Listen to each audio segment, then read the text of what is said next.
Ce chant était extraordinaire. Je pense que je ne suis pas le seul à le penser. Waouh.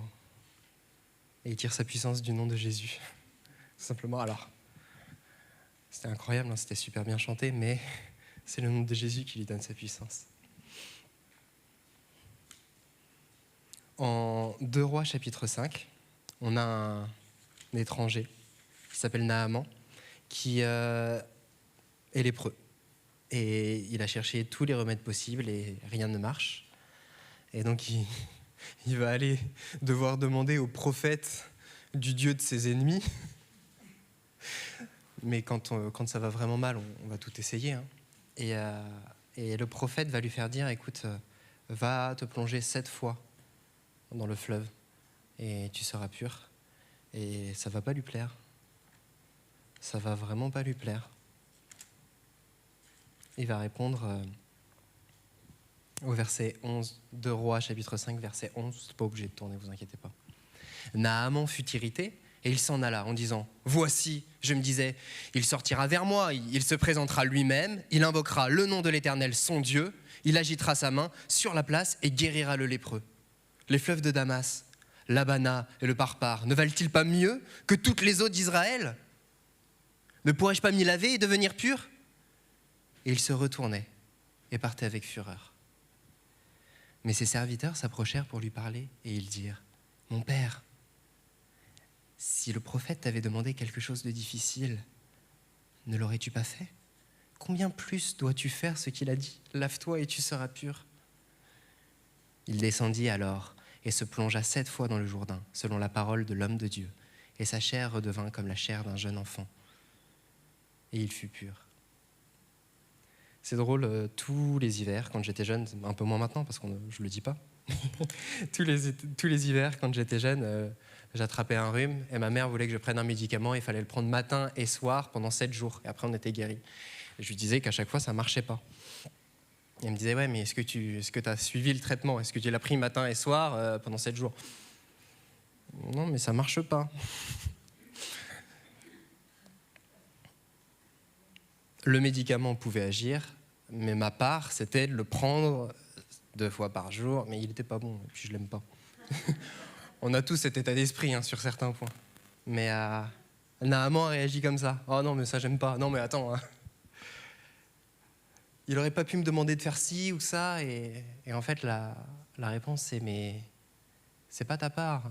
L'homme de Dieu et Dieu derrière t'a donné quelque chose à faire. C'est un travail de groupe. Toi, tu fais ce que Dieu t'a demandé, et Dieu, lui, il te guérit. Essaye pas de prendre la part de Dieu. Non, mais moi, je veux que ça se passe comme ça. Non, c'est pas ta part. Et c'est magnifique dans l'histoire de Naaman, mais après, la question qui se pose, c'est moi, je dois faire quoi après? En tant que chrétien, je suis pas Naaman, j'ai pas la lèpre. Vous pouvez vous approcher de moi à la fin du culte, me dire bonjour, il n'y a pas de souci. Vous inquiétez pas. Encore que. Psaume 119, verset 57. Ma part, ô Éternel, je le dis, c'est de garder tes paroles. Ma part, ô Éternel, je te le dis, c'est de garder tes paroles. C'est pas quelque chose de particulièrement difficile, hein, c'est juste de tenir. Là, c'est comme si ma part, travail de groupe avec Jésus, je dois tenir sa parole, lui, il l'accomplit.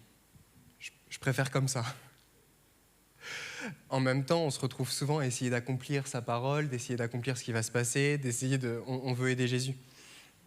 Parce qu'il a besoin d'aide, apparemment. Mais c'est pas ça, en fait. Ma part, ô Éternel, je le dis, c'est de garder tes paroles. C'était très intéressant, Pasteur Georges en parlait pour le temps des jeunes adultes. Il nous est pas dit de la comprendre, d'être capable de l'étudier intelligemment. Non, il nous est dit de la garder juste. C'est simple. Nous on a oui, mais j'aurais pu faire comme Naaman. Oui, mais attends, tu veux que... Non, ma part, ô Éternel, je le dis, c'est de garder tes paroles. C'est intéressant, dans le même psaume, juste avant, il va dire, mais fais-moi comprendre la voie de tes ordonnances. Ah, ma part, c'est pas de comprendre la parole de Dieu. Ma part, c'est de garder ses paroles. À la limite, je peux demander à Dieu de m'aider à comprendre, mais c'est lui qui va le faire. Je ne sais pas si vous avez entendu, vous avez prêté attention au chant « Manifeste ta présence ». et convainc-moi de ta puissance. Surprends-moi par ta beauté. Revêt-moi de ta sainteté. J'ai changé les deux dernières. Toutes les actions, c'est Dieu qui les fait. Ça, c'est sa partie dans le travail de groupe. C'est lui qui va manifester sa présence. C'est lui qui va me convaincre de sa puissance. Moi, à la limite, ma part, c'est garder sa parole et de lui demander « Fais-moi comprendre ». Il y a un passage après « Donne-moi l'intelligence pour que j'apprenne tes commandements ». Donc, c'est pas à moi d'être intelligent, je ne dois pas avoir quelque chose de particulier. On connaît souvent le psaume 1, vous savez, il est dit « Heureux celui qui médite la parole de l'Éternel, jour et nuit ». Mais ce qui est intéressant, ce n'est pas celui qui la comprend ou celui qui l'étudie particulièrement intelligemment. C'est méditer, donc repasser en boucle une idée et à la limite se poser des questions. Mais si ça se trouve, les questions, c'est ben là, dans le psaume, il y a je suis comme une outre dans la fumée. Seigneur, je suis comme une outre dans la fumée. Je ne vois pas clair avec cette image-là, Seigneur, mais qu'est-ce que tu veux dire ? Et la repasser. On n'est même pas sûr de savoir ce que ça veut dire, entre guillemets. Mais on médite, on médite, on médite. Ésaïe, je crois que c'est ça.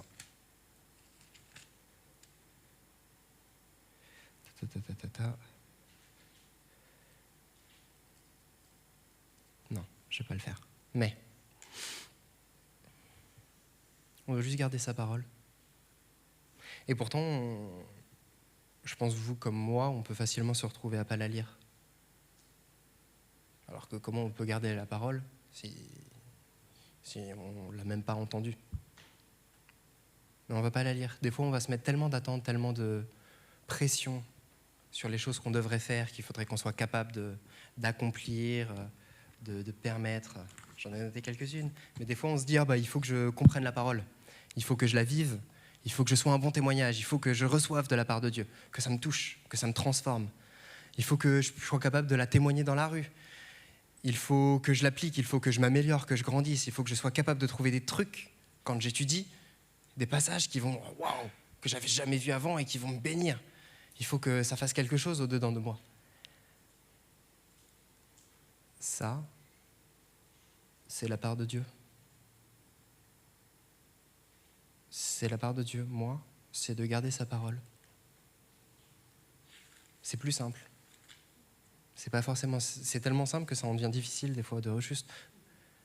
C'est Dieu qui va permettre de grandir, c'est Dieu qui va permettre que je puisse comprendre, c'est lui qui va transformer ma vie. Moi, ma part, c'est juste de garder sa parole. Et aussi autre chose, c'est, est-ce que je vais le retrouver ? Oui, c'est le psaume 50, verset 15. Voilà autre chose qu'on a à faire. Invoque-moi au jour de la détresse. C'est Dieu qui parle. Invoque-moi au jour de la détresse. Au jour de la détresse, invoque-moi. Je te délivrerai et tu me glorifieras. Psaume 18, verset 4. Je m'écris, loué soit l'Éternel, et je suis délivré de mes ennemis.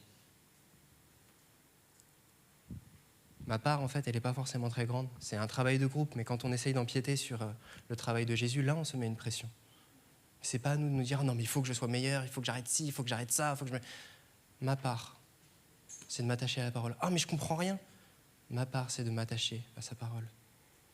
La parole de Dieu ne reviendra pas à lui sans qu'elle ait accompli l'effet que Dieu voulait qu'elle ait.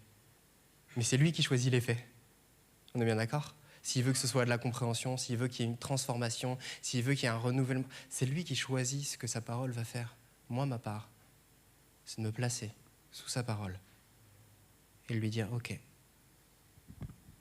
loué soit l'Éternel. Je l'invoque au moment de ma détresse. » Donc juste, alors qu'on est là, on a cette liberté-là en fait. Rien ne repose sur nos épaules. C'est Jésus qui a tout accompli.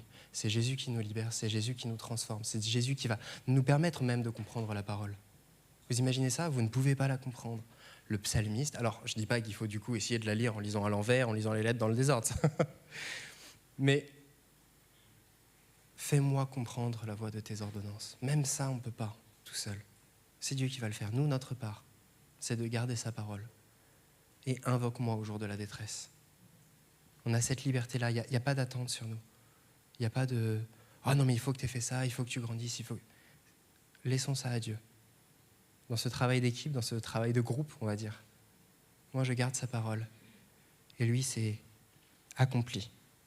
Bénis-moi, souviens-toi de ta promesse. Accomplis ta promesse. Sauve-moi, comme tu l'as promis. C'est lui qui s'attache qu'à ça.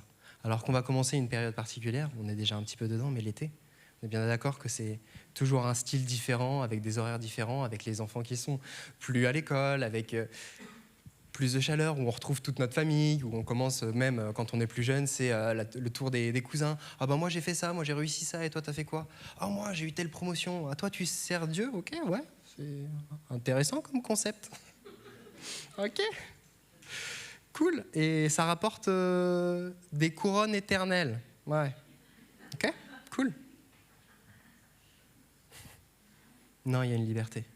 Et au jour de la détresse, Dieu nous libère. Ma part, ô Éternel, je le dis, c'est de garder tes paroles. Juste nous encourager à ce matin, peut-être vous avez peut-être rien compris de ce que j'ai dit, c'est pas grave. Peut-être on ne comprendra pas forcément toute la prédication. Peut-être qu'on retiendra le verset, mais on se dira, mais je ne comprends pas Dieu. Ben, on peut lui demander, l'invoquer, et juste garder sa parole. Et cet été, bon gré, mal gré, qu'on ait envie ou pas, comme moi avec le médicament, peut-être se dire, ben écoute, moi je vais la lire. Ah, je comprends rien. Gloire à Dieu. J'ai quand même le droit de la lire. J'ai pas besoin d'avoir un intellect, j'ai pas besoin d'avoir une compréhension particulière. Je peux me présenter devant Jésus, parce que c'est lui qui a tout accompli. Et si je ne l'ai pas fait, tout est accompli quand même. Et donc j'ai cette liberté-là de revenir le lendemain, comme si rien ne s'était passé, comme si tout était parfait, parce que tout l'est, parce que Dieu accomplit sa promesse. Que Dieu vous bénisse.